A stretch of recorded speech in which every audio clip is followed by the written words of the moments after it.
What's Diba, ang inside Osaka ganda? Legoland Discovery Ayan, Center? oh. わちゃわちゃした日の後はリラックスしよう。明日また森に行かない？それに Ang cute!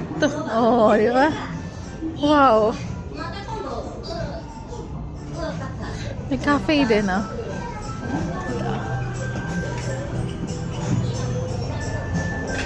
Ice cream. Legories. Meron silang canteen, no? Parang ano, pwede kang maglaro. Ito, may bayad eh, VR. Extra siguro to. Legories. Ito, cafe. Olivia's house. Ayan. Yan, dito pwede ka mag-build ng sarili mong car. Ayan, no? Tapos, yan, i-play mo lang siya. Ayan. Ito naman, sa tower. Ayan, no? Build ka ng tower. Ayan, no? Like this. Wow.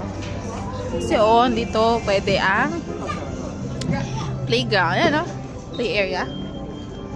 So, ito is, ang ganda nito. Sayang nga lang, hindi pwede si MK kasi yung height niya, hindi pa pwede. Kailangan at least 90 meters. 90 centimeter. Tama ba? 90 centimeter yan. Ayan siya. Ayan. So, hindi na kami sumakay. Ang ganda. Tapos dun sa kanila kaya namin kanina. Ayun, hindi ko na lang siya na-videohan eh. But, kasi hindi pwede.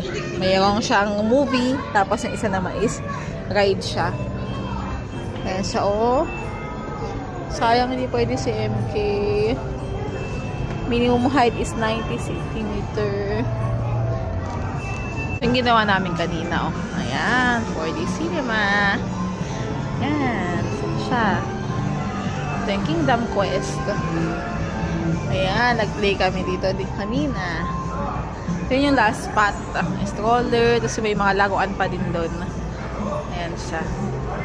So, babalik na muna ako sa aking anak. Bye-bye! Sana ma-enjoy nyo dito. Pag sana't makapunta din kayo para matry nyo. Bye-bye!